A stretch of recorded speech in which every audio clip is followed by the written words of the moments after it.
Okay, can you hear me? I can start? Okay, thank you. So good afternoon to the audience, and I'm Georgios Babanis. I'm from CINEA agency. I am the project officer of MORPHO. Thank you for coming here today. Unfortunately, I couldn't join you in Spain. It's very difficult for us to travel in events outside Brussels. So I would like to thank the coordinating team for the nice organization of this final event, and of course you for participating in it with your presentations, and thank you. Okay, sorry. So I continue. Sorry for this technical problem. I will start now. So today I would like to introduce you to CINEA. Most of you know what is the role of CINEA, and because you are part of our projects, the European projects, and but I would like to give some information to some of your colleagues to be aware of what is our role and how you can be part also of these European projects.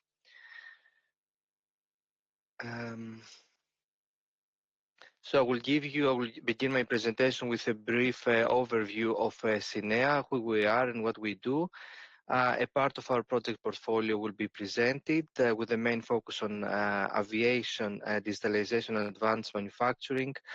And before the end of the presentation, a short overview of the expected outcomes from MORPHO and the other European projects under the same call.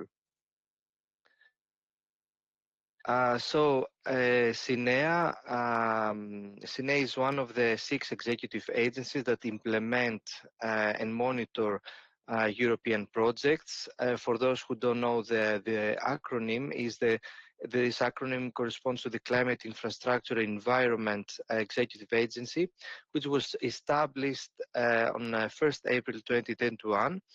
And for the history, CINEA is the result of the merger between 2 previous executive agencies, INEA and ISME. So in a nutshell, CINEA is implementing and managing European funding for the sectors of energy, mobility, transport, and environment. And our goal is to boost the green growth and clean industry in Europe, and all these are under the Green Deal agreement.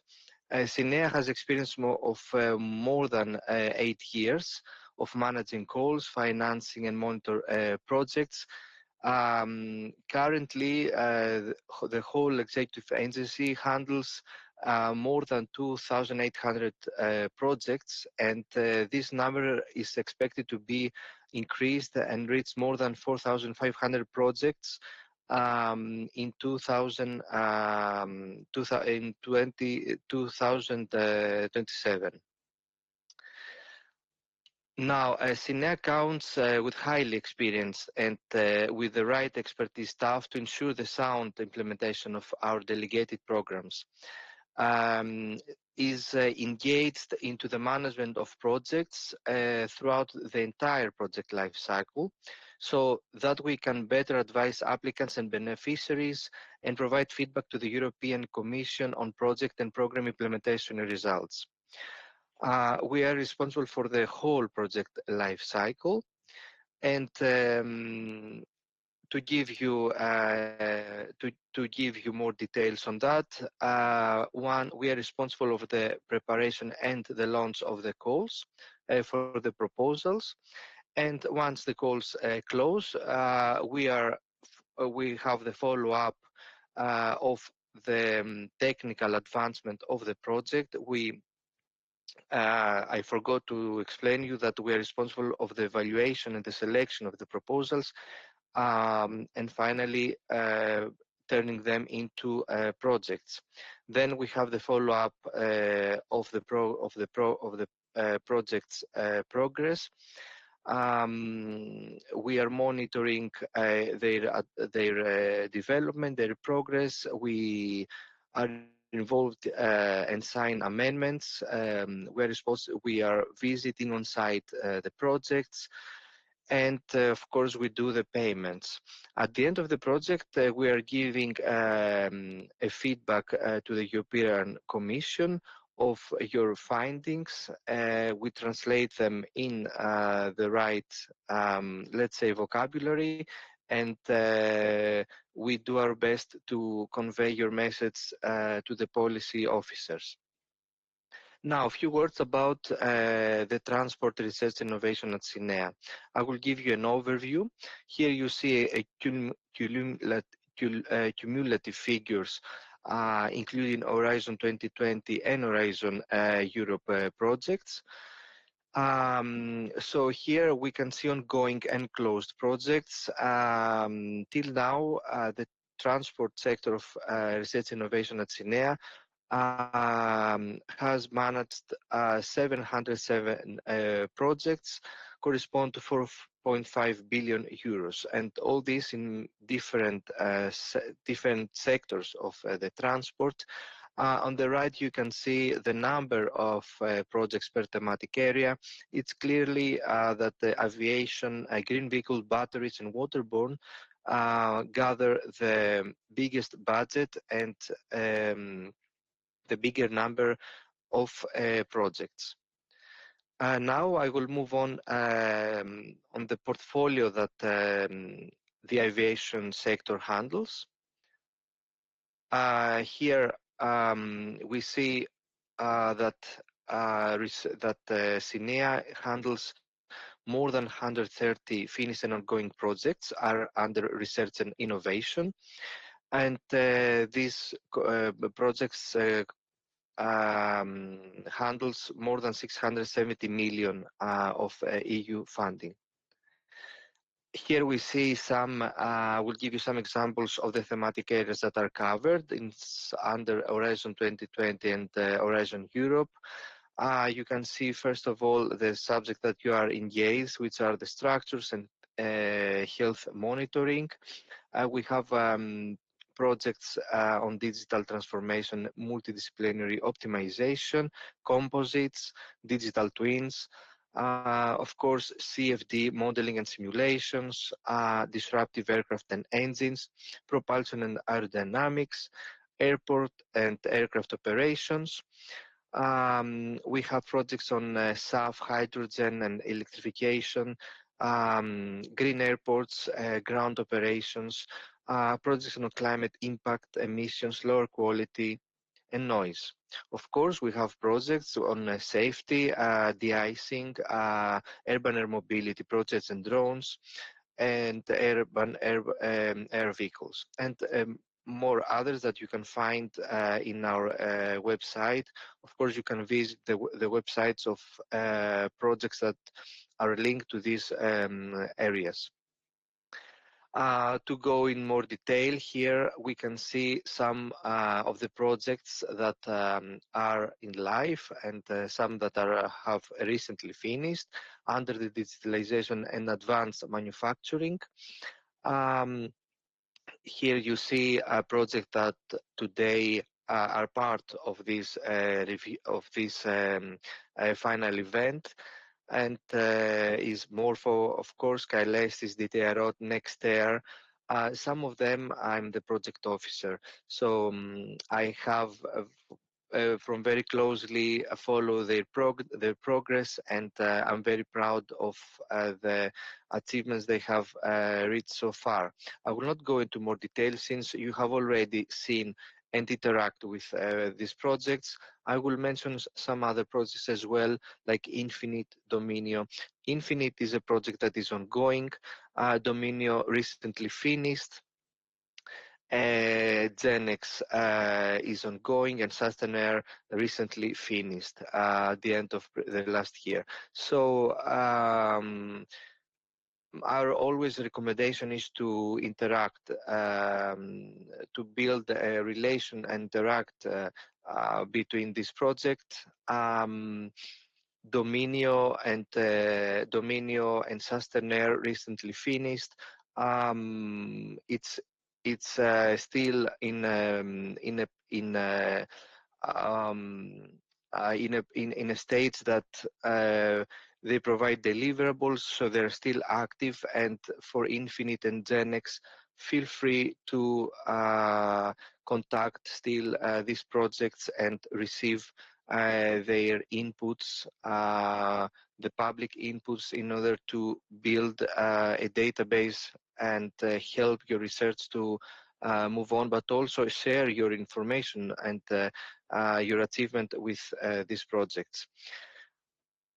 Here now I would like to mention some projects that have been launched very recently in January of 2025. Keep an eye on this project as well, because they're very fresh. It's Pleiades. They are all under the same call, the call which is related to the topic digital transformation in aviation and advancing further composite aerostructures. So Pleiades, to give you a more detailed insight, develops and characterize new composite materials, is related to automation of induction welding processes for composites, the assembly of composite joints, a unified QA structural health monitoring methodology, and other processes. Other project related to welding processes and quality inspection is COMSTLAR, is related to ATL process with in situ or ultrasonic quality inspection, and advanced ML surrogates of high-fidelity multi-physics simulations coupled with sensor data. Also is related to welding processes enhanced with data-driven modeling and also sensor data. And is also related to complete undamaged recovery of TPC tapes for recycling. That's in a nutshell. Another project is the Pyramid, which is here the topic is on high fidelity visual test interconnected across the different levels of the certification pyramid. It is related to data-driven simulation methods and AI, and aims to optimize the certification process, reducing computational time and promoting fast decision making. And also we have Tosca. It's related to development of a processing chain for new epoxy Wichmer resins, and which allows the more efficient recycling. At this point, I would like to ask you, Asmaa, can you see the presentation? Because I don't have your feedback. Yes, we can. Thank you very much. I continue. So before I continue to the MORPHO's expected outcomes, at this point I would like to take this opportunity to encourage MORPHO coordinating team and partners, and also the rest of the projects that are close to the end, that are mature they are mature in the project life or recently finished, to gather all the technical achievements and translate it to policy feedback. Is something that we need.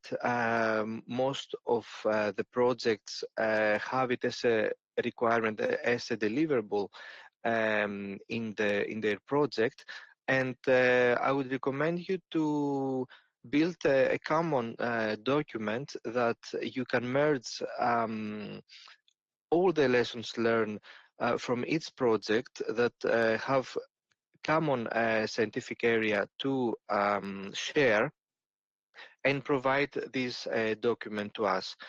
This would be a really helpful material for us to promote it to and forward it to the European Commission policy officers to make it clear what are the gaps till now, what are the gaps we have till we reach the sustainability in manufacturing, recycling, and all the matters we want to achieve, and under all these calls we have opened till now. Translate please all these technical achievement in a language that people with less expertise can read and understand, and convey this message to the European Commission, and this will help to create and develop in the new calls topics that can fill the gaps that research and the industry needs to fill. And to conclude, actually I would like to mention again the topic of the call that MORPHO and other projects under the same call participated, which is the next generation multifunctional and intelligent airframe and engines parts, with emphasis on manufacturing, maintenance, and recycling. I want to remind it because it's very important to not forget the reason that you have been funded, the reason that the budget of the European cities have been transferred to you, and to not lose the long goals you want to reach. So reading exactly what are the expected outcomes is to further advance the design, production, and field operation of multifunctional and intelligent airframe and engine parts towards an efficient, cost-effective, and ecological manufacturing, maintenance, and recycling. And of course, this goal is framed with higher even level of expectations from the European Commission, which is to manufacture the next generation multifunctional intelligent airframe and engine parts, to shift with enhanced ecological maintenance and recycling characteristics, and to develop technologies that will offer a competitive advantage of European MROs and maintain and extend the European industrial leadership. So these are the top level goals and the expectation we have from you. And again, please, I have seen parts of your presentations, and they are so interesting. I like very much to see that all these technical details, and in many different parts of an airplane, on composites, on artificial intelligence, smart health monitoring systems. All these developments, it's very important to materialize them and translate them in the lessons learned for the European Commission documents. And the last slides for my session, I would like to remind once again to keep an eye for the numerous funding opportunities within Horizon Europe, but also within other programs like SEF, Life Innovation Fund. And finally, it is worth outlining that the SINEA manage programs and offer synergies and funding opportunities on sectors like climate, energy, and mobility, and on different TRLs that also other programs gives from SEF, Life, and Innovation Fund. So we're encouraging you to look out for it. And that's all from my side. Thank you again for listening to me, and good luck with the progress of your projects. And I'm very interested in see your achievements and also the lessons learned document that I encourage you to build. Thank you very much.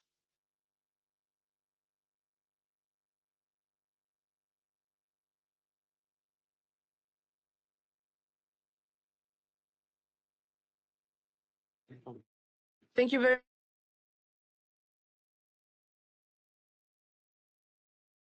Okay. Continue with the rest of Good continuation. Thank you. In the agenda. So now we go back to the program we have prepared. So that means that it's time for our round tables. And the first one is about smart manufacturing aviation. And Asmaa Messaoudi from ENSAM is going to moderate this table. So I let her the floor and our panelists. So let's give a clap. Okay. Go ahead and sit. And, yes. You go first. No, I'm not sitting. You are. Okay, so you go on stage, yes. You don't sit? No, Okay. I rather stay up. Okay, so thank you everyone. Thank you for participating to this MORPHO conference. Can you? Yes. Where is the table? Yes, you noticed that there is no table. No table. Can imagine It's round table. chairs. Okay.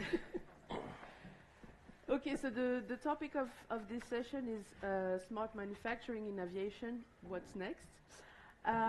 So I am Asmaa Messaoudi. I'm happy to be also part of the MORPHO project. So I am in charge of the European project at Arts-et-Métiers, which is the coordinating institution of MORPHO. And so today the goal, so you had a great presentation this morning about the topic of the project and all the challenges. And today we will discuss the innovation and the challenges in the smart manufacturing for aviation. And for that, so we have 3 panelists, which are also a member of the MORPHO consortium. So we have first Koch from Fisens, then we have Nikos from Synthesites, and we have Oscar from Safran, our end user in the project.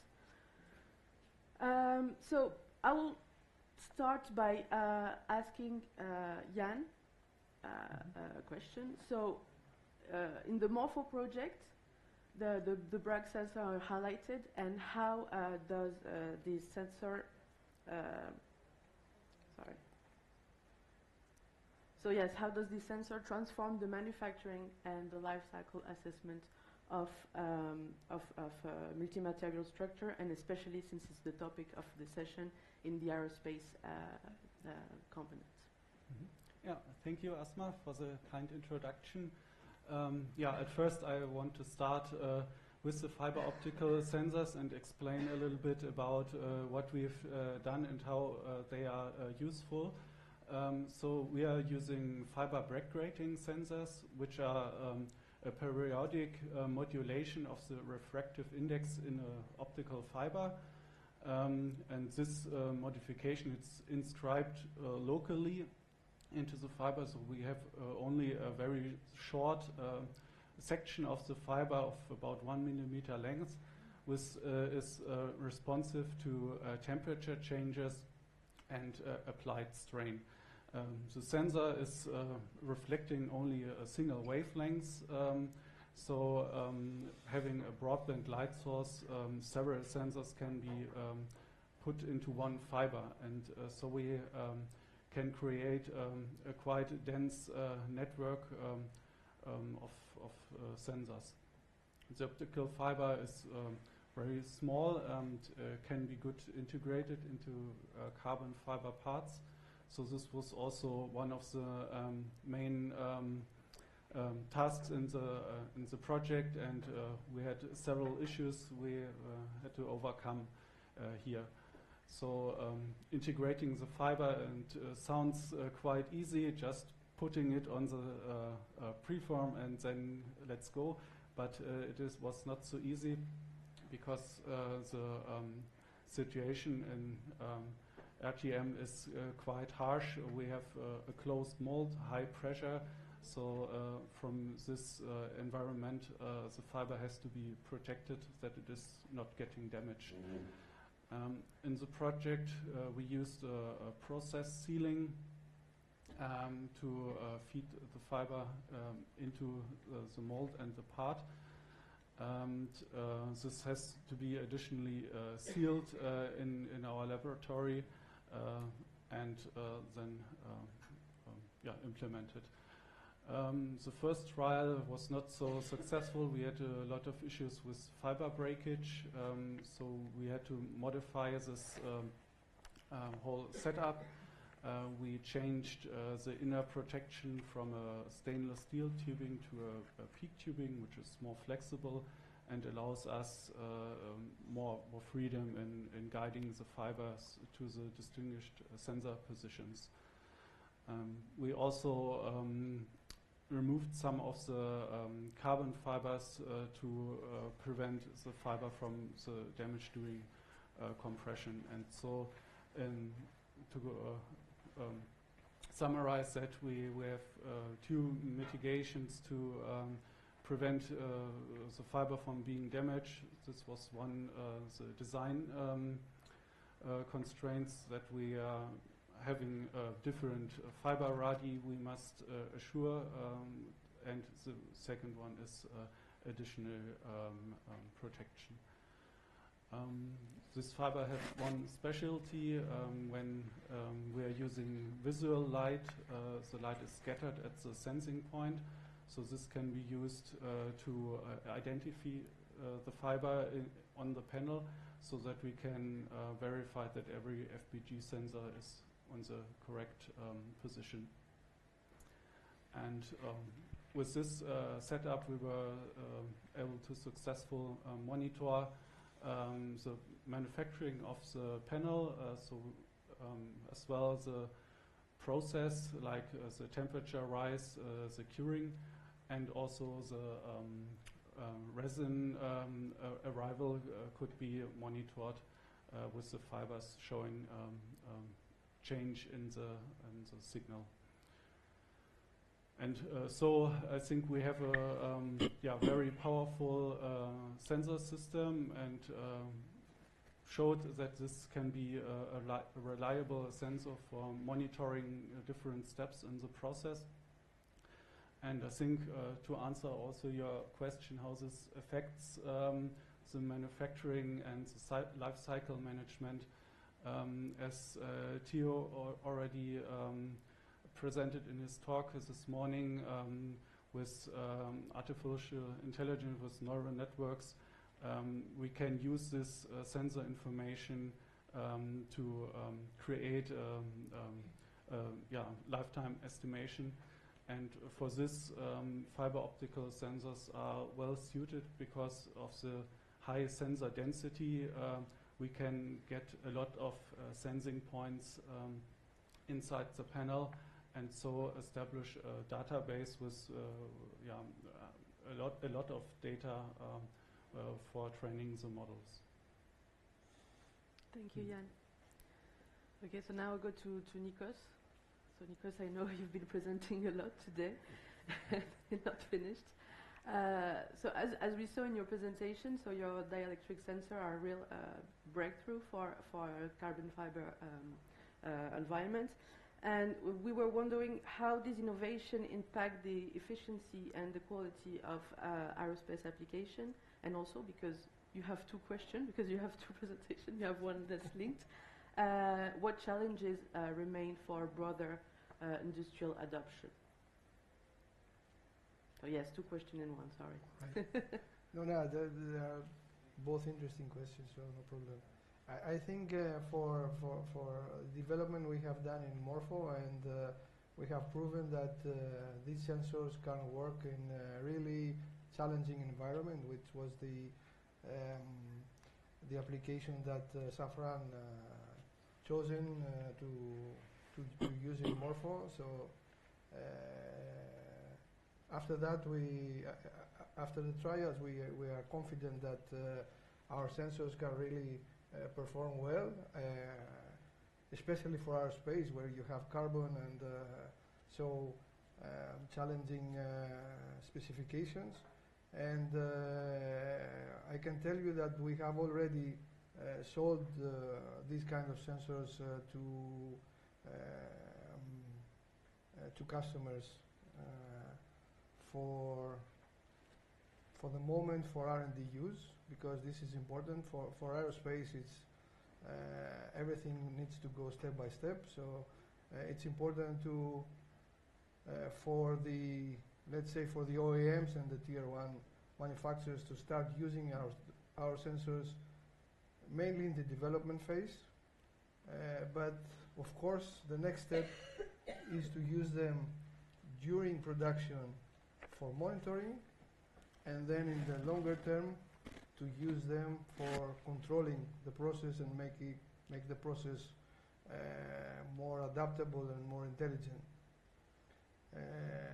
Around this topic, we are also involved in sensing the quality of the resin, for example, of sensing the mixing ratio of the resin. All these are requirements that aerospace manufacturers are very interested, because there's always a trend to move from monocomponent resins, which are more, let's say, standard now, to two-component resins. So for aerospace, it's very important that they have the means to check in real time the quality of the resin. Of course, this is something that we haven't worked in MORPHO, but I think we have developed the foundations to further look for that in the near future. For us, being a small company, it's very important that we really commercialize all the developments and really take advantage of the market in order to have a good, fast return of investment, let's say. So I think overall, our sensors can really help aerospace manufacturers. But as you said, and you're right, we are also working in other applications, because the requirements, most of the requirements are very common across the composite manufacturing community. So we are working a lot in wind energy, and actually in wind energy give us the opportunity to work in concepts that we are not allowed to work, or there's no real interest to work in aerospace. For example, changing the Q cycle, so this can give us enough opportunities to work in concepts that perhaps in the next term aerospace will be interested for. So it's good to change from one application to the other, so we can move things from one market to the other, taking advantage of as much as we can of the technologies that we are developing. I'm not sure if I covered your questions. Yeah. Thank you, Nikos. Okay. So Oscar, so now I have a question for main end user, Safran. So now we're wondering, how does Safran deal with smart manufacturing as one of the biggest end users? How does Safran deal with smart manufacturing? Yeah, it's a very good question, and I have just, if I can display the first slide, to show what is the manufacturing. It's a small world, if it's coming. Next.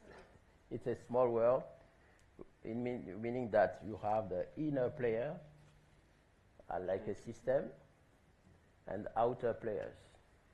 In the inner players, you have what is about the design, the stock management, the quality aspect, operators, maintenance within the plant, all this gather for the production line management and optimization. But as saying that, there is nothing new. The trend within Safran is to go for what we call the manufacturing 4.0, meaning that you have to improve the system you already have, the product life management, the quality management system, the manufacturing execution system, by adding what we say information system and data foundation, in that you want to build a new house. You have to have a very good foundation, and this foundation should be based on system and data, meaning you have to collect data, you have to introduce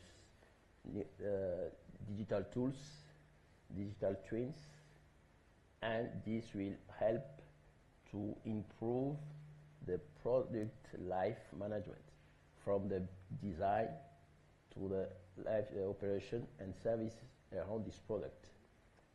We want to be sure that even when we are measuring the components, we can try to see if it fits with the specification. They're superposing the measurement, digital measurement, to the CAD we have at the beginning, to be sure that even if in 3D, it fits with the tolerances specified, and all this has to be what we call digital continuity from the design to the service. The base is digital for the manufacturing 4.0, meaning that engineering will be 4.0.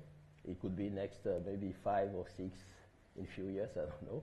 But at this time, it's 4.0, engineering, manufacturing, operation, maintenance. You are talking about, we heard this morning about NDE, and also NDE 4.0. So everything should be digital.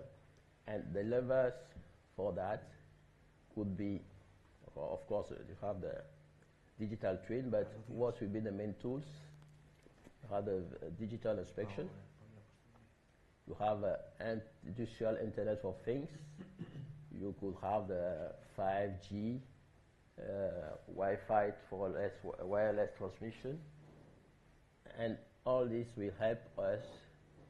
We don't reach the point right now because in our manufacturing we still at, let's say, last century from some aspects, because in engine you have many small parts, but the way is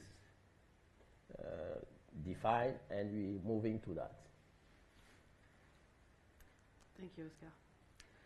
Okay, so now maybe a question for all of you to discuss. It's a round table. So we know that smart manufacturing is rapidly evolving. So how do you see the collaboration between the technology you talked about, so the sensing technology, the manufacturing process, and the real-time monitoring? How do you see that collaboration for the future of aerospace application? You can, all of you can answer. I mean, maybe I can start with it. So I see we have different technologies used also here in the project, which partly measure the same things, but we also see there's a difference in the maturity of all the sensors. So I think the fiber optic sensor, it's quite new. It is has a lot of potential and showed this also in the project. But I think it's also, it has to be adapted to every part, so it's also more work. And it can be used, I think, to measure more complex insights in the panel or in the part, because if you are going to the current manufacturing, Nikos sensors, you are measuring the surface of the panel, but with the fiber optics we can go inside the panel and can go measure different levels of the panel. So the future has to tell if this information is needed, but I think these are some differences of the technologies. If I could add something, I would Sure, say sure. the interest of having these sensors, it helps to monitor, as we demonstrated MORPHO, the manufacturing process at every stage. Then you can reduce, if possible, or you can increase the yield, as you can detect very early what's not going right. It helps to reduce the default or increase the yield, and also to get feedback very early for the design office. That's the first part, because the manufacturing is, if you think about, is a link between the design and the use of the product.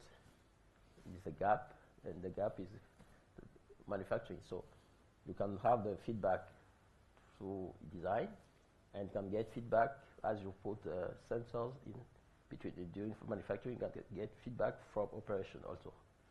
So the position is very important. This is not new, but adding sensors help to improve and your feedback and your reactivity for each stage.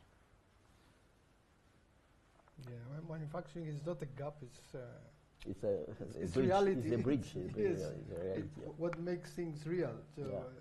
But I think also what is important is to have a platform like what we did in MORPHO, what ENSAM and Eric did in MORPHO. So we need something that will gather the information, the simulations, the tools all together, and make them perhaps also the machine learning or the artificial intelligence, and provide at the end solutions, because that's what the OEMs are needed. They need ready provided solutions for what they are doing, or provide ready, for example, perhaps conclusions of what all these data are for. I mean, you gather data, but then you need to do something with all this data. You need to find a way to take advantage of all this data in the way that they can help you. It's not just gathering data; it's to use this data effectively. So I think this is a big effort that should, in some way, should be addressed. Thank you, Nikos. Do you have any question for the panelists today? No? Yeah, sure.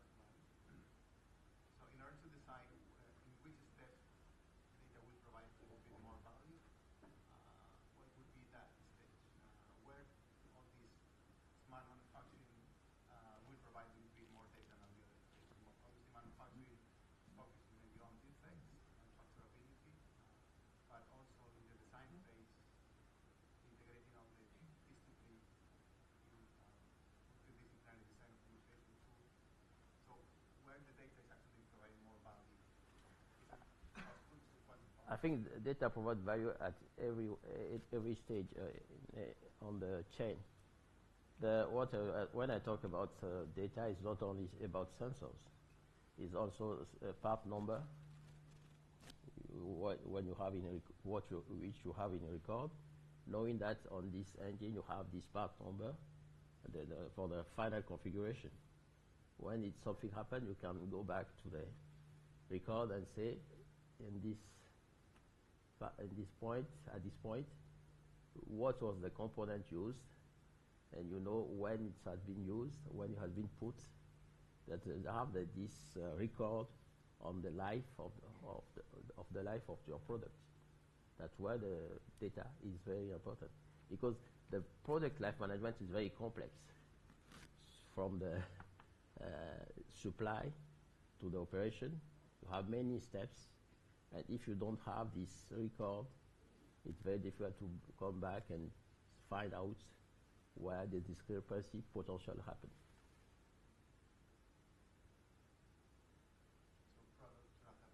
So traceability is one of the parts here. And even though in service you can change only one component, but you have to record this what you send at what date, in case. That's very important. Thank you. Any other questions? No? Okay, so thank you very much for the three of you for the session. And yes, I think we can go ahead for the next panel. Sorry.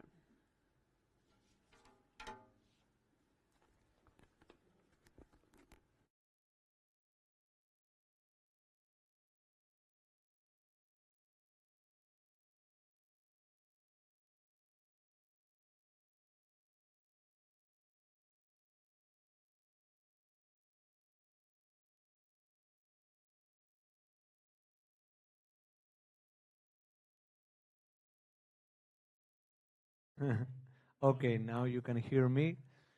Good evening again, everyone. Thank you for staying up to this hour for this very interesting roundtable session.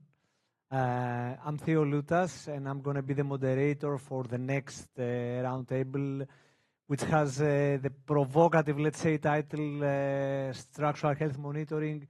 Is this the end of the periodic inspections paradigm? So my colleagues for today, let me introduce my colleagues for today. We have Mrs. Elena García Sánchez from EASA. We have Thang Lee from Vestas. We have Santiago,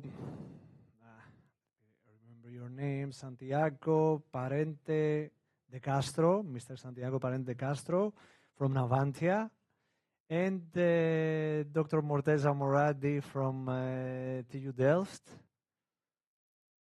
So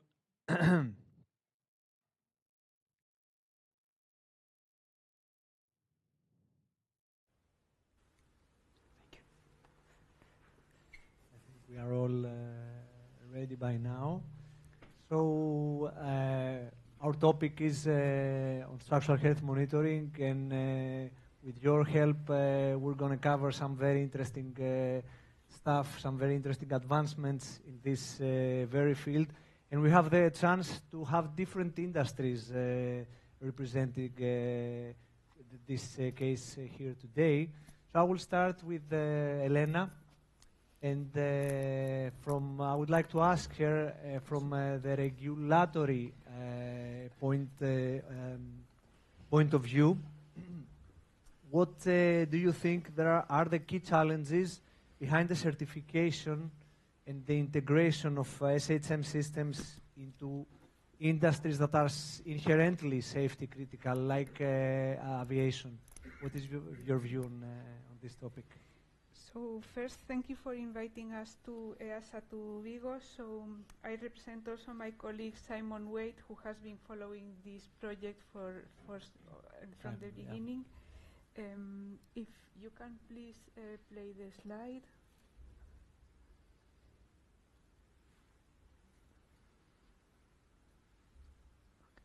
So I wanted to give an introduction to EASA.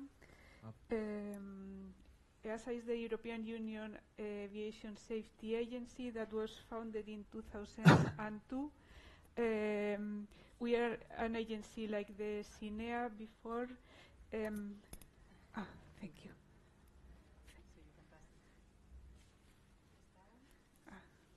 Okay. So the idea was to make a joint efforts to ensure aviation safety. to share knowledge and to have a level playing field and common processes in Europe.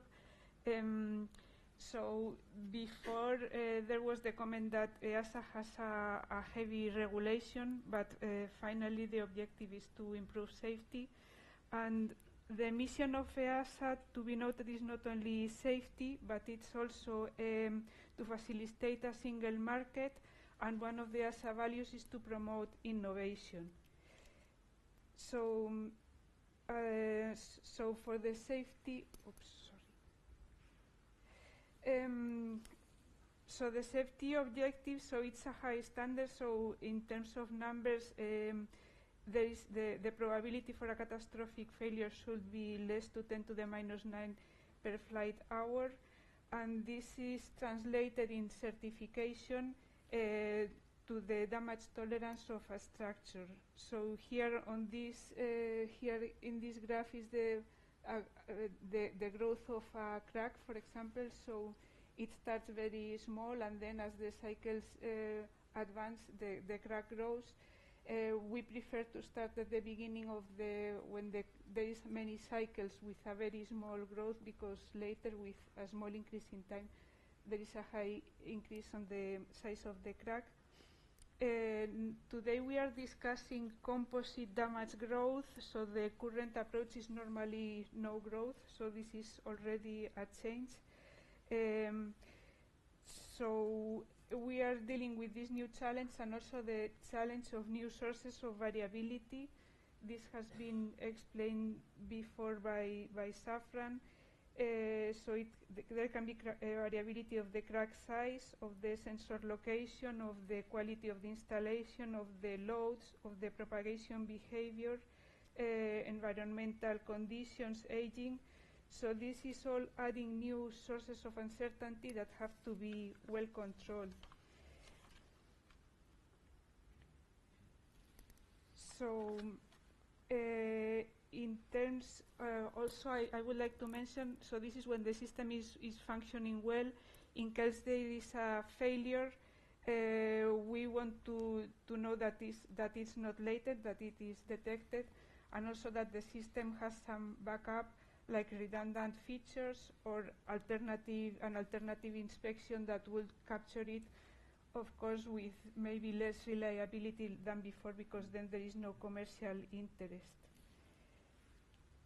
Okay, in terms of regulation, you ask if the existing regulation can cope with these new technologies. So we have identified that in our Part 21, which is the high-level regulation, it only applies to equipment installed on the aeroplane, so we will be missing ground equipment, so we need an adaptation for this. Then for the example of large aeroplanes, Part 25, we have 571 that we think it's general enough, because it refers not only to inspections but other means.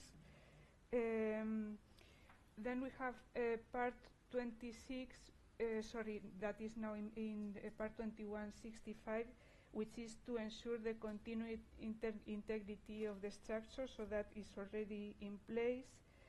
And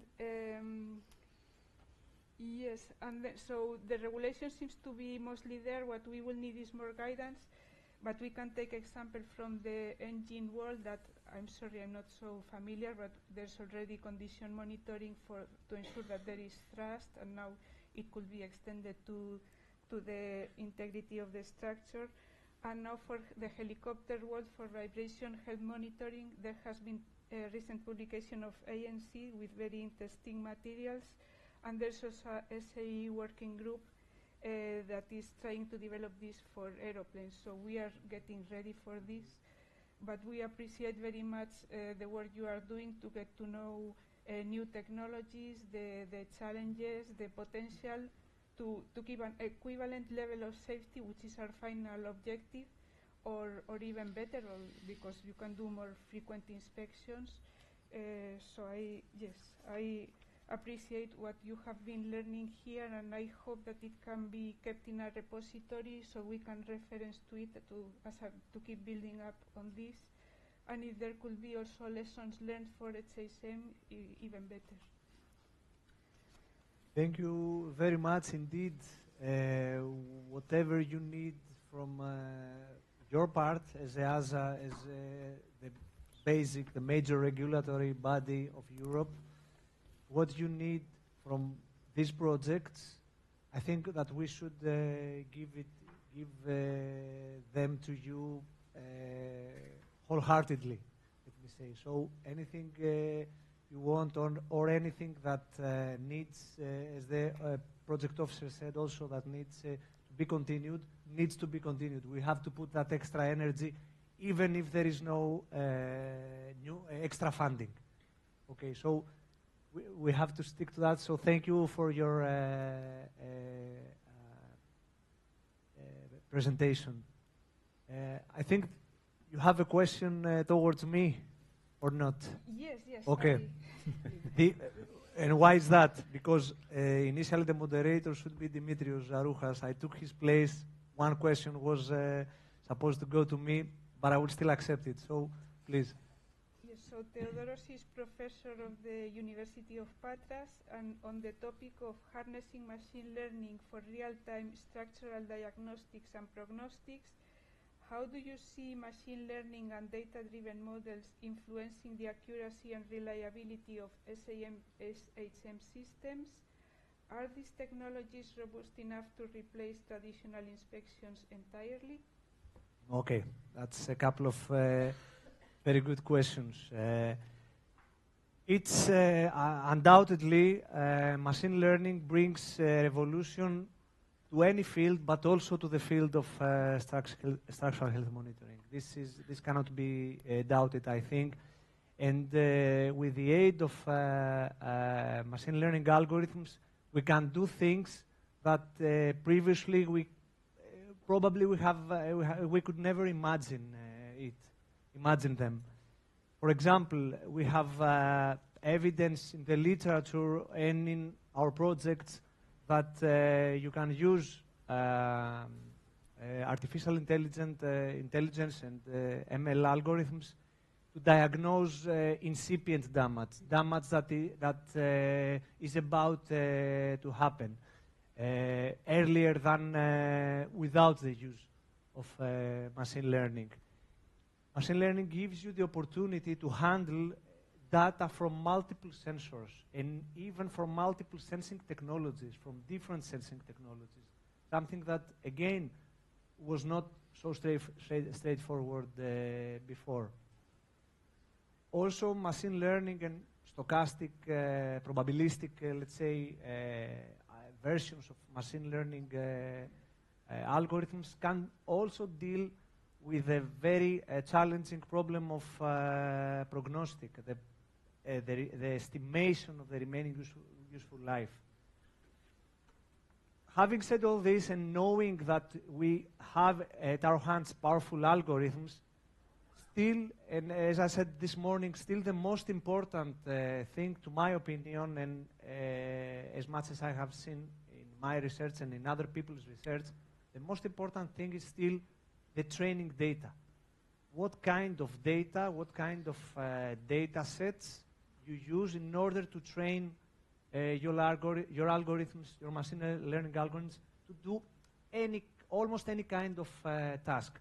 If you have good representative data, and by representative I mean representative of the real operating conditions, then you can build diagnostic and prognostic systems that work according to the way you want, and according to the way you designed your algorithms.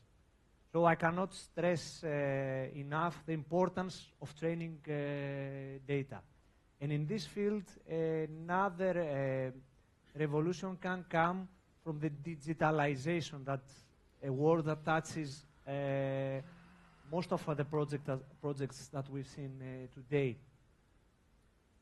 To have training data obtained experimentally can be sometimes very expensive, or if not at all times.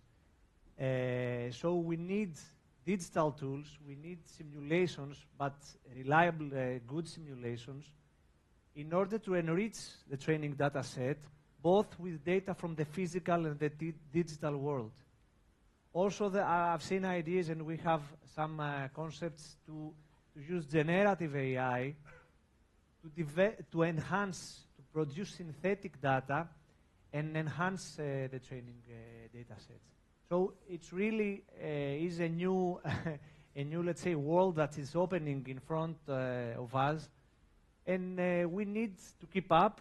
We need good students, young people, young intelligent people like Morteza to continue the research in these areas and try to pursue what we think is interesting. The second question is about if we can replace traditional inspections. For sure, we are not there yet. The vision is, I think, the vision for many industries is condition-based maintenance, the condition-based maintenance paradigm, a paradigm that will save really a lot of money from industries. But SHM technologies and more AI-based SHM technologies have reached the TRL of, let's say, 4 or so. To climb the TRL ladder and go to 7 or 8, that the industry would be very happy. We definitely have to work more, to build new consortiums, to find funding, not only from the EU. The private sector has to put energy and money and funding, because after all, without funding, you can only go up to a point. So currently, no, we cannot substitute traditional inspections. We cannot support that. But I think sooner or later we will transcend to a hybrid paradigm where we will have both worlds, traditional inspections coupled probably with SHM systems that we are starting to trust. So that's my answer, and let us go to my colleague Thang Lee. We have a good question for you. Yeah, from you are in the wind turbine industry, and we would like to hear your view regarding SHM technologies in your industry and how it affects maintenance, how it affects your operations. Yes, thank you. Wait, is it not working? Is it working? Okay, thank you. I think first one, thanks a lot for MORPHO for giving me a chance to be here. And it seems like I'm only one working with wind energy, and I'm here with the aerospace of the project. So first of all, thanks a lot for that chance, so I can learn it a lot. We are in the wind industry, and I'm specialized mainly on blade manufacturing. So you can see that the blade also work for onshore, offshore. Actually, we always put far away from city to avoid the noise, impact, and also the burst. And we can able to put on offshore, so it's more stable to get up energy back. So in that sense, we always need to maintain our blade from time to time. And I just mentioned a little bit earlier that we have a 25-year warranty for the blade and wind. It running in onshore or offshore. So it long-term run always cost it a lot for maintenance and service. And actually, SHM also is one of the key focus in our business, because of every time if we need to send our service team go to offshore to maintain and also to fix or detect about the failure, it also it costs a lot. So that's why I don't have exactly of the number of how much we are saving, but we could estimate about from 20 to 40% of the cost saving in the service area, and one of the main contribution to our wind industry. And that it, but of course, we still have what we call, we cannot able to rely on what own of smart by now. We still need to do something like a visual inspection because of some of the key elements. I'm working only for blade because of wind industry also with different parts like tower, like nacelle, like powertrain. So in a blade, it's some of the bonding area, for example. It also it is difficult to use the smart SSM to detect. And because of it, simply we are working for huge area of the blade. Right now you can hear from media it end up to 147 meter long, and it is very long, so that is very large area.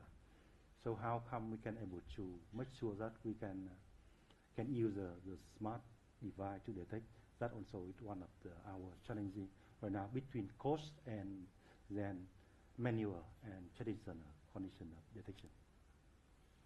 So right now, currently, Yes. do you apply SHM technologies, we sensing have. technologies? Yes, we have. Would you like to name the technologies that strain sensing? Yeah, I think it, right now we are using something like two things.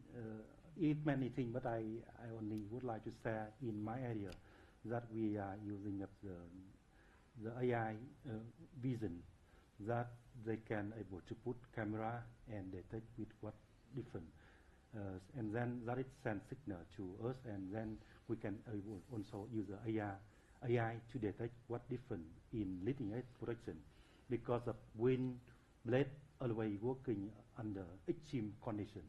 For example, it's storm or heavy rain, so that it also impact to the blade of the bonding process. It crack, like we are using AI sound to detect and to fix it, and also to get it earlier, so it will not come to breakdown of some blade, like you can see it did happen sometime. Okay, thank you very much.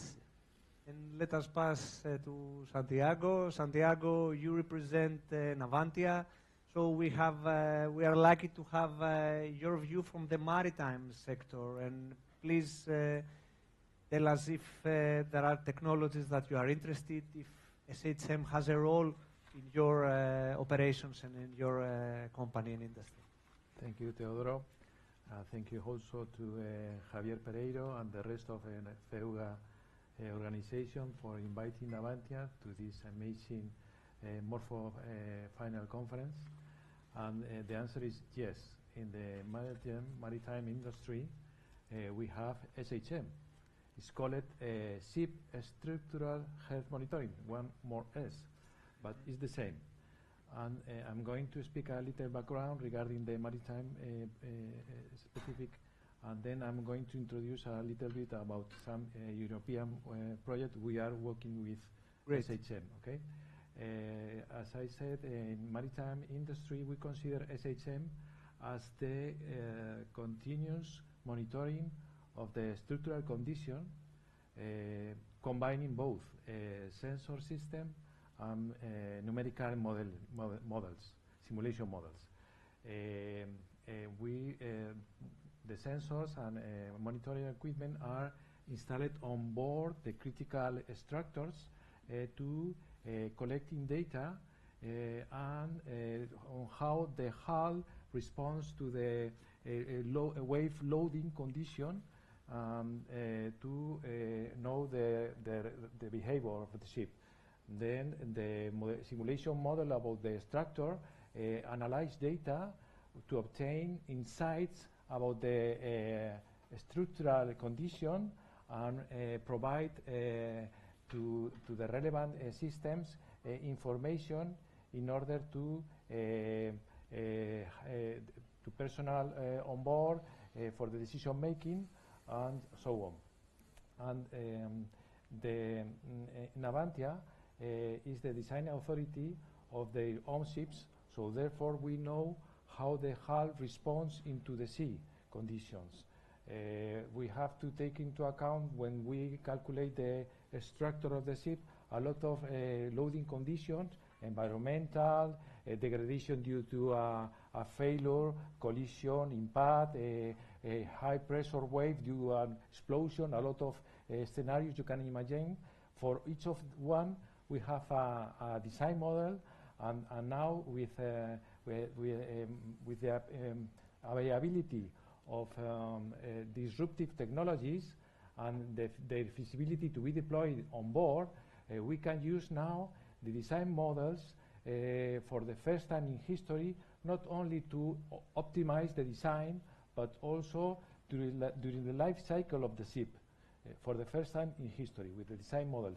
And then these design models are used as simulation models. Okay, so in Navantia we are involved in a lot of projects regarding the SHM. One of them is called DTOR, D of digital, and Thor like the Nordic mythologic god, and is about the digital ship structure health monitoring. It's the same, and it's a European project that involves studies and design analytics to improve the information coming from the SHM data. It also covers enabling technologies relating to data availability, to the accuracy and efficiency of the structural simulation models, status of the art regarding sensorization and data collection devices, and very important capital, the last one is to the use of common standards. This is capital for us. And the group, the task force, is made by different companies from different countries, as naval shipbuilding, as Navantia, the OEMs, the system developers, technology companies, the research and development institutes, including universities. Once we have the SHM developed, we are able to produce a lot of insights, and when the work is overseen by the Minister of Defense and by the Navy's representative of one of the countries that participates, and we are able to produce further value, new value. For the navies, SHM is very important for the life cycle maintenance of the ships, because monitoring the structural condition, you are able to have rationality regarding the accumulative fatigue of the ship and even the naval platform reliability. Furthermore, this SHM helps the navies to schedule maintenance, reducing the risk of severe structural failures and minimizing downtimes. The main goals of these projects of the TOR are to establish comprehensive and consolidated standards for the European navies, to define digital requirements for the software and hardware on board the European naval ships, also to provide suitable technologies for the accuracy of the models, and also, not the last, is to achieve new capabilities for the ships operators, as for instance to detect a source of the structure that affects the acoustic response of the structure, or including to improve the weapons system reactions accuracy. Okay, we cannot forget that the SHM is an onboard system, so it needs a network to transfer data And also it needs a computational infrastructure to storage data, data mining, all the services regarding data, and also the running of the simulation model of the structure. And this type of services are supplied by a platform, on-blown platform. This platform has to be based on agreed digital architecture. Both the platform and the digital architecture are defined by a sister European project that is called EDINAF. This has to do with the digital twin, or digital chip, really. Common sensors that we are using are accelerators, typically deployed on the bow part and aft part of the ship in order to have the motion of the hull. We also use pressure transducers, typically deployed below the waterline of the ship. We also use strain gauges, either electrical or fiber Bragg gratings, in order to know the stresses where the bending moment and shear forces are maximum. And we also, for certain surface of the structure, we use a sensor for the motion reference unit in order to know the linear and angular velocity for a certain rigs where the sensitive equipments are deployed. And as a conclusion, the result of the SHM is the hull status, including fatigue status, corrosion and coating status, and some other tactical features, as for instance damage stability, underwater signature, and weapons accuracy. Very interesting. Sorry, because I really have very interesting. Very few minutes to speak. Really very interesting, and thank you very much for this intervention. You know, for people in the aviation, let's say, sector, we could not imagine that the maritime industry would have the need for SHM, but don't forget that it's battleships where things are more critical. So structural integrity plays a much more important role than commercial ships, I guess. So thank you very much for your intervention. To our last speaker, Dr. Morteza from TU Delft, I have a question for you. Okay, we talk about various sensing technologies, strains, guided waves, acoustic emission, you name it. What is, I know you have worked on fusion. Your PhD was on fusion of different source of SHM data towards a better performance in terms of diagnostics and prognostics. What is, tell us about it. What is fusion, and how could it help and affect structural health monitoring? Okay, first of all, thanks for giving me this opportunity to talk about SHM and, in this case, fusion. Fusion in general inspired by human sensing and brain activities. So it's like I ask you, do you like just to hear or you like just to see? So at the moment, what we see by eyes and what we hear, behind each we have some processing neurons, for example, behind eyes. First they pre-process and then they send the pulse to neurons in the brain.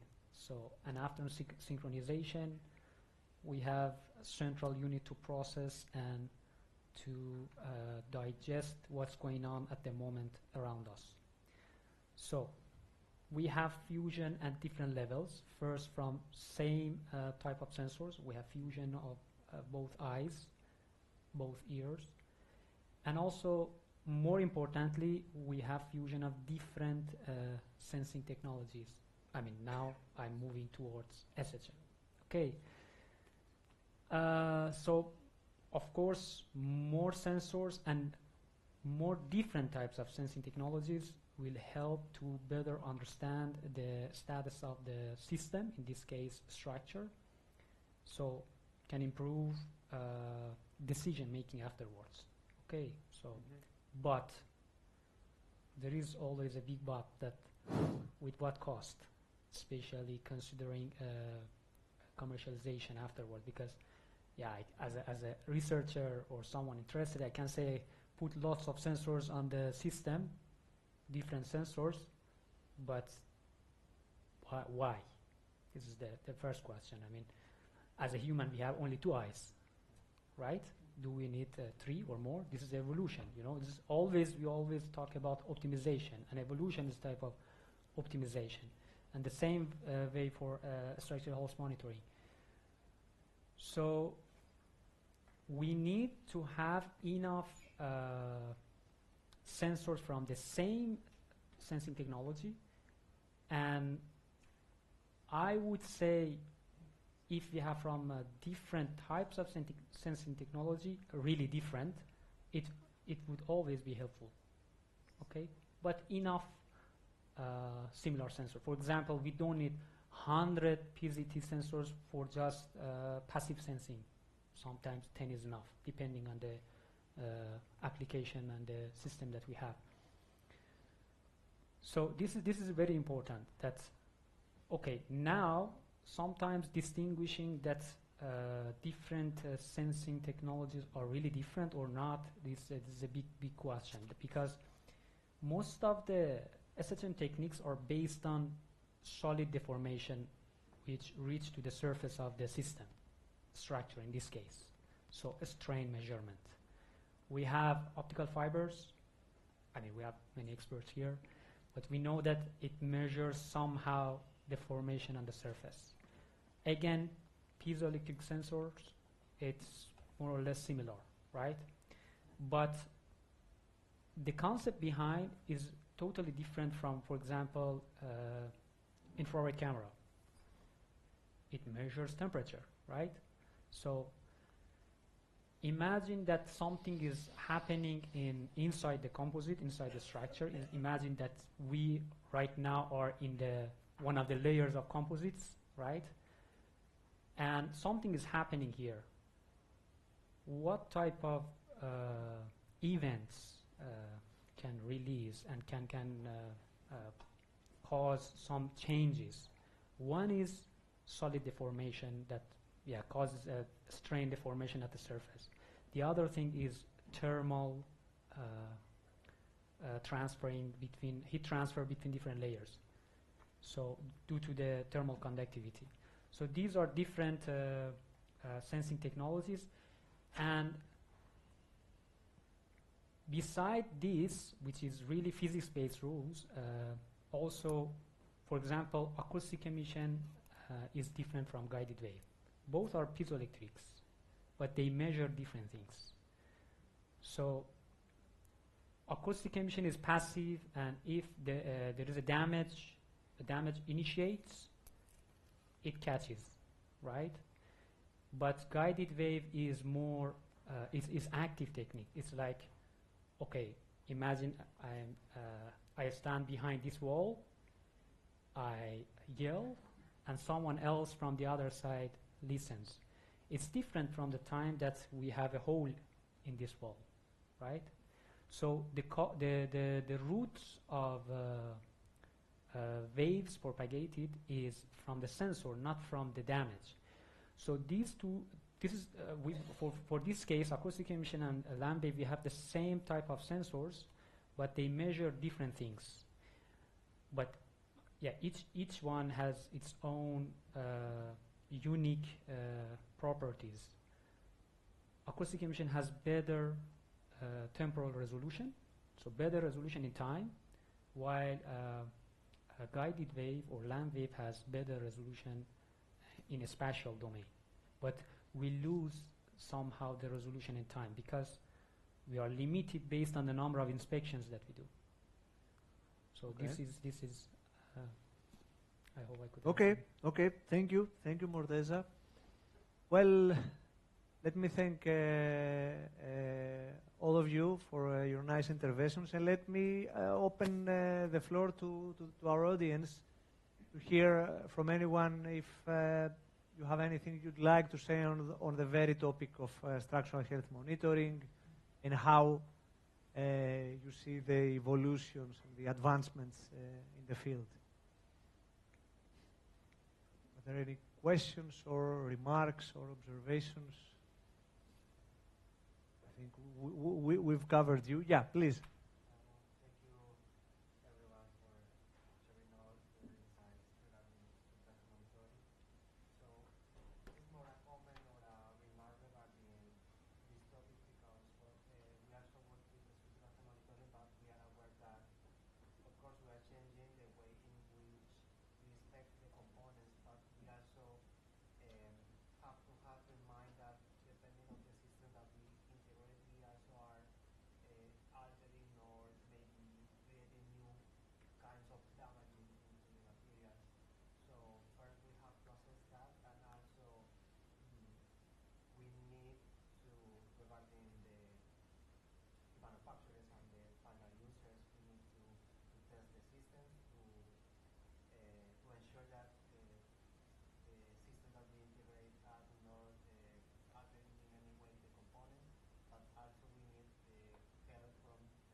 Certified.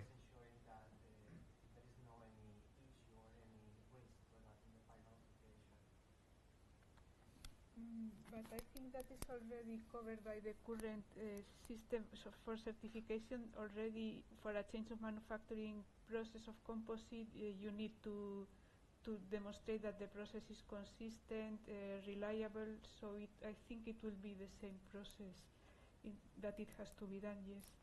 Yeah, this is why, if I can add, this is why embedding sensors in the aviation industry would, I guess, request a new certification of the material itself, because you consider it a different material if you embed things in an already certified material.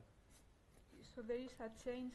How minor or major this change is, so could be argued. So of maybe course. it's a small change if it's a small intervention, so it's less demonstration, or if it's a large change, it's more demonstration. Okay, yeah, Nazir, please. Just for Santiago, just wondering what is the main issue for SHM in Navantia, in ships? If there is any project, next project you have to do. Yes, there are a lot of. Just remark, it's mainly metallic? Yes, it's carbon steel. More typical is carbon steel, the hull, the main structure. But we also have a composite on board for certain when we need to have low radar section cross, for instance, or for a lighter piece, we use composite materials also.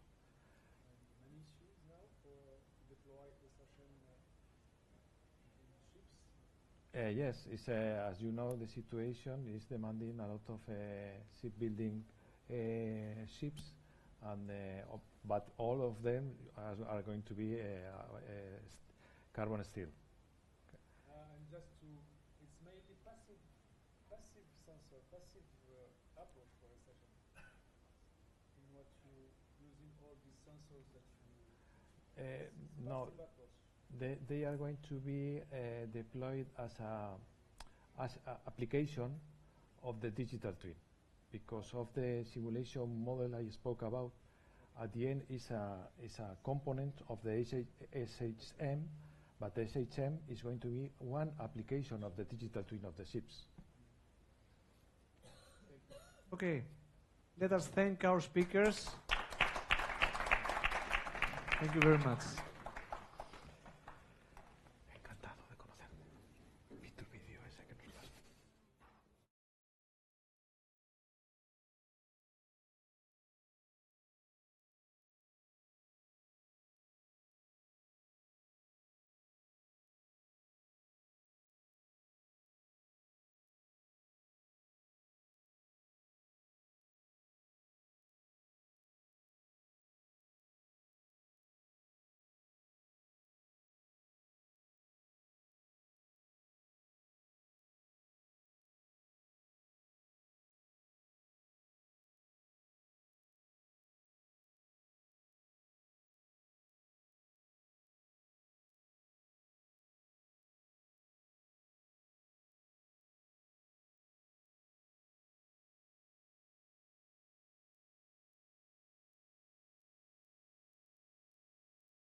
Well, I want to thank you, first of all, for your resilience to be here still attending and being interested in what we have to say.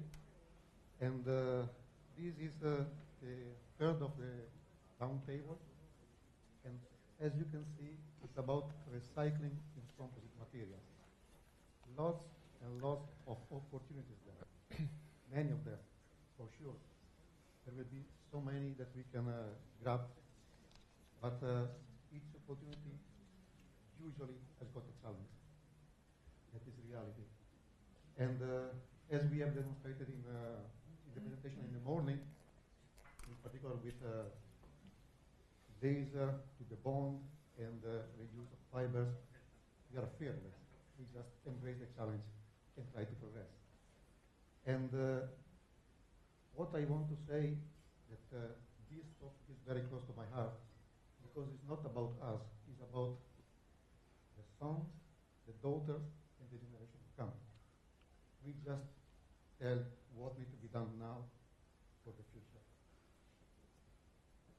And it's important because we have listened that Thang said 25 years.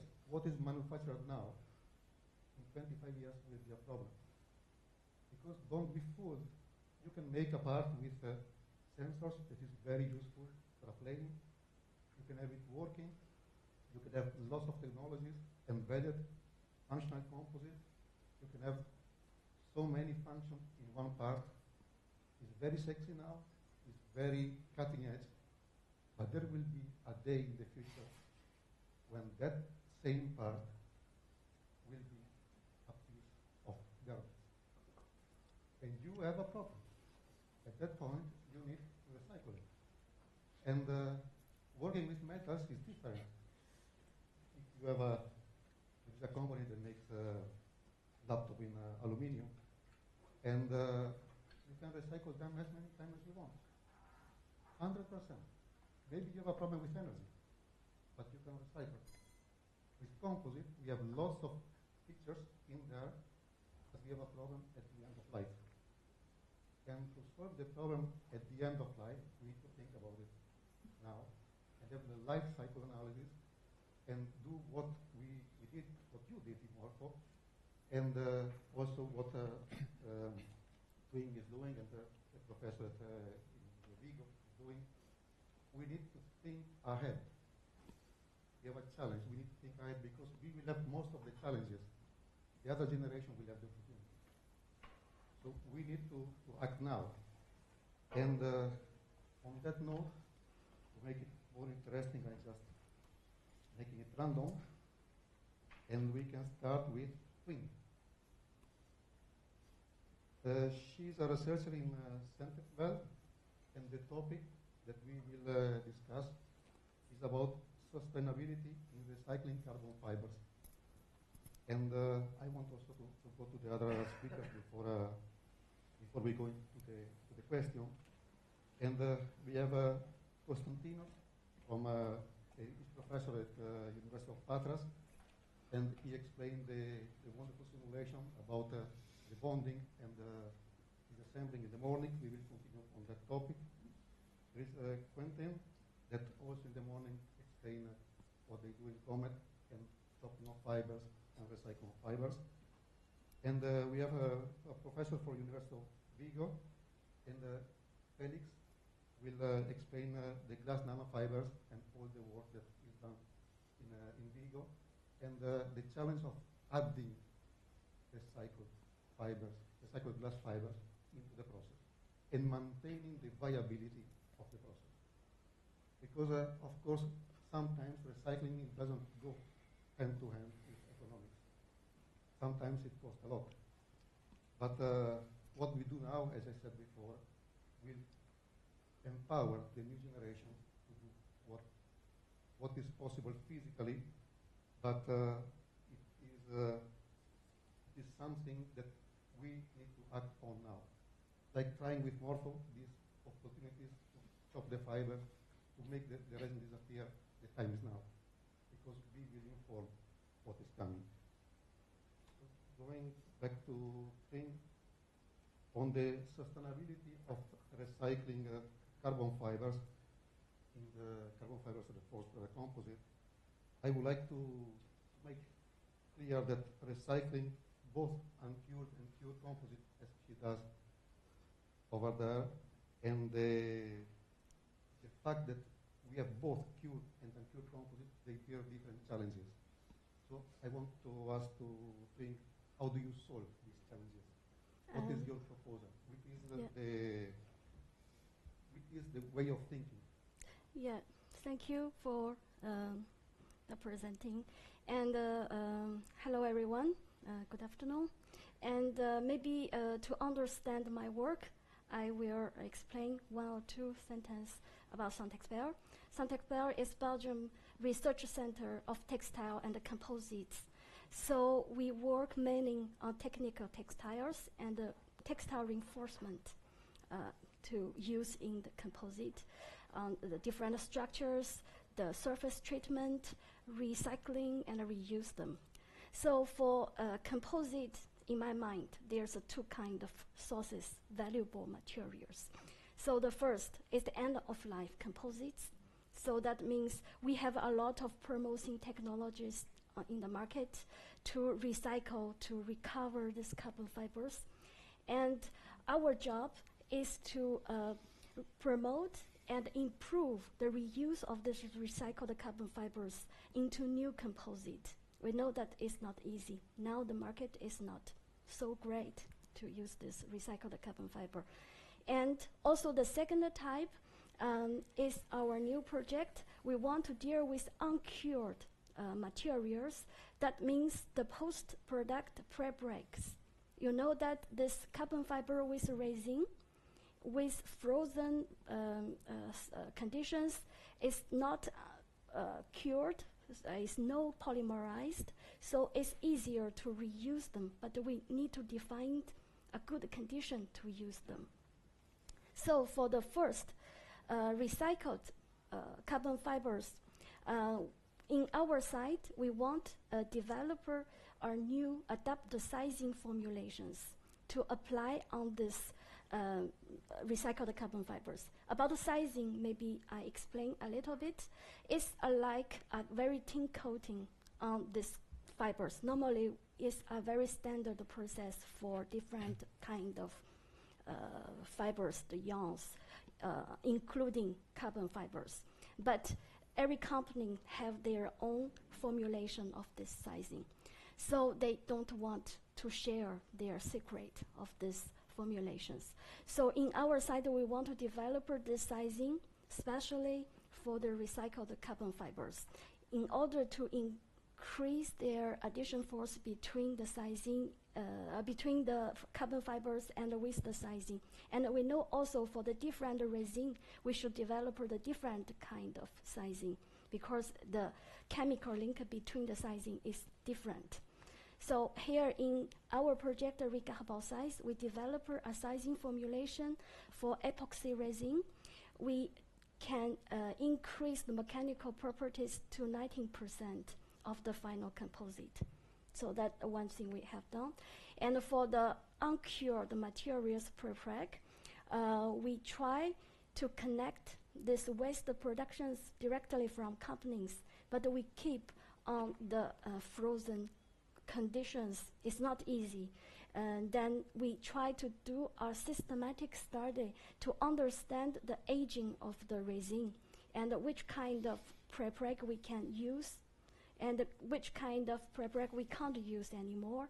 Then we try to do a patchwork to reuse this pre-preg in its nature conditions. Don't need a recycling process, so we can save a lot of energies. So that is two main techniques we are developing in our Synthesites. Thank you. Thanks a lot. Thank you. So now we can move to the next speaker, Quentin.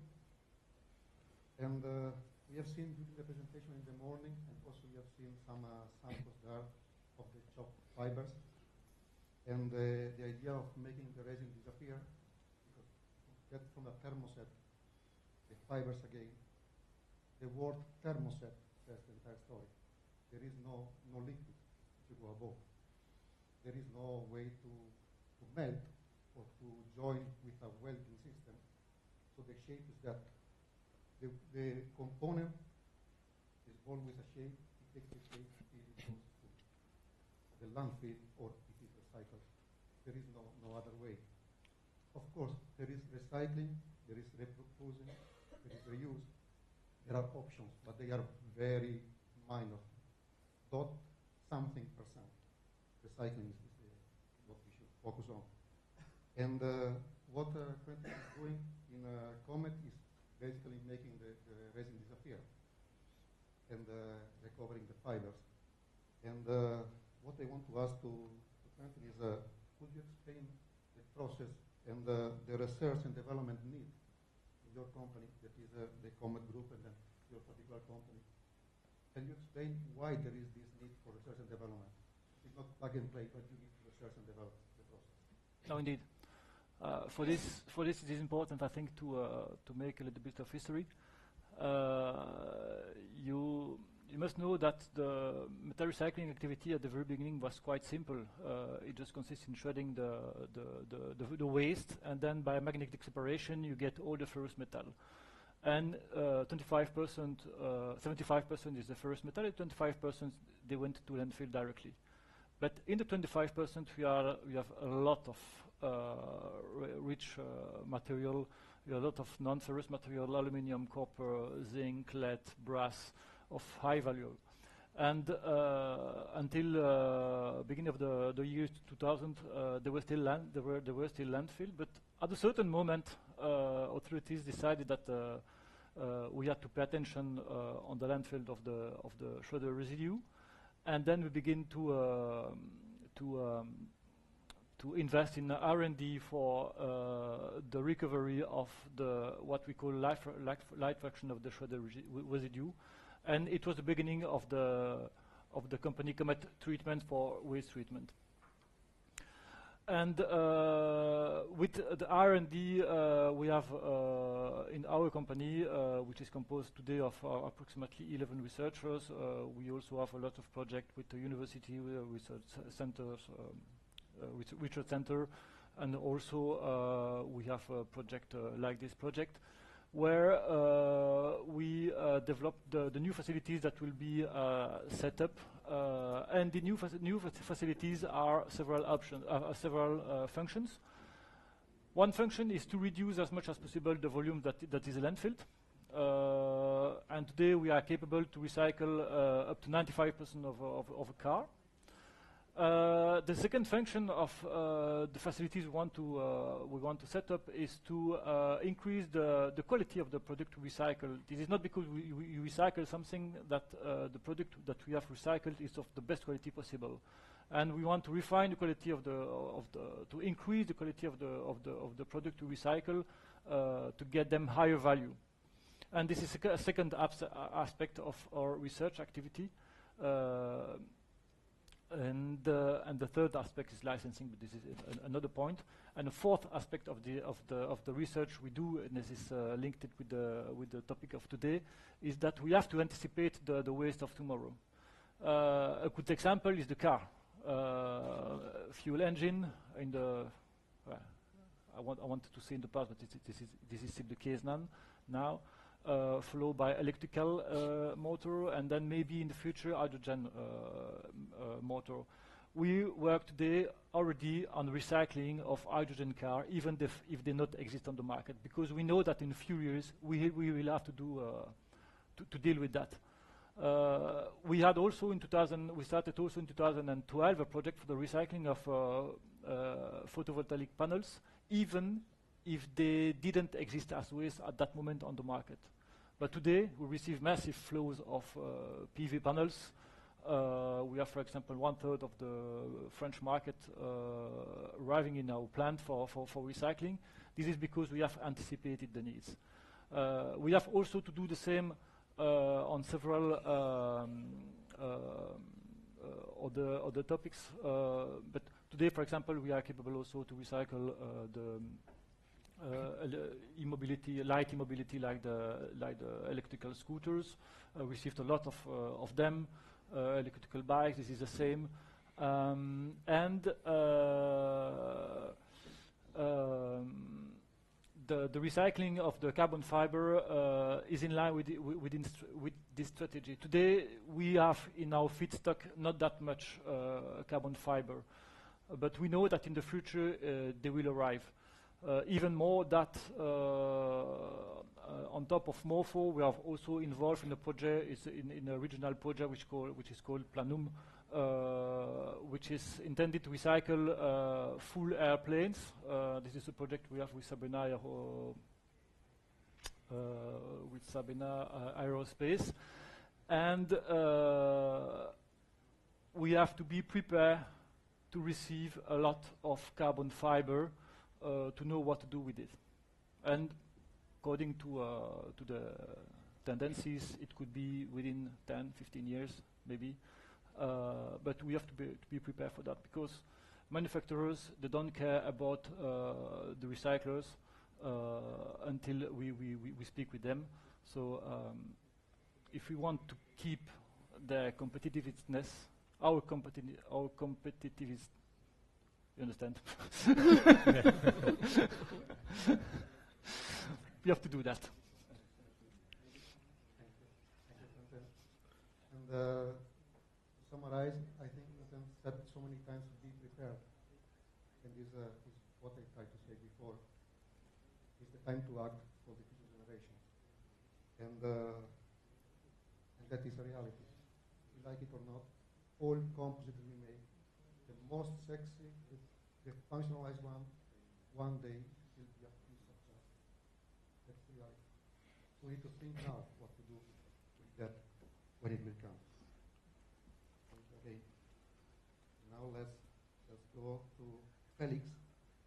He's professor at the University of Vigo, and is developing continuous glass nanofibers. And they have a lot of potential in composite, as you can imagine, because it can be also multi-scale. And of course, we are about recycling and thinking about having some material recycled with the nanofibers that can be produced in Vigo. I know that Professor Loutas of patent on nanofibers production. And the question is, what are the key limitations that you see in the current optimizing of continuous nanofibers that you are doing in Vigo? What are the key limitations that are related to the fact that you want also to recycle fibers to make the new product? So is the aim of recycling fibers is putting a dent in what you can optimize, very likely. And how you deal with it, and how close are we to have something that is industrial and the production in a large scale of the nanofibers? Okay, well, first of all, I want to thank for this opportunity to talk about our research. I am part of the research group of industrial applications of lasers in the Synthetics Research Center here in the University of Vigo. First, I have to explain a little bit about the coffee blast technique, which is the technique that we developed in our group to produce glass nanofibers continuously, because, well, this is a new technique that we already patented. We have European patent granted, also Japanese patent, and also a patent from the United States Office of Patent. This technique is, the aim of this technique is to produce glass nanofibers because, well, the classic theory of Griffith of fracture says that if you reduce the dimensions of the fiber, you reduce the probability of defects, and then this will increase the strength.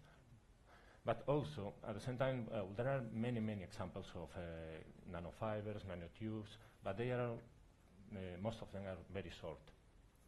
And we deal with the challenge of producing these glass nanofibers continuously. And we did it. And the technique, the coffee gas technique, essentially consists of a couple of, sorry, because this is, maybe if I take it with my hand, this is better. It essentially consists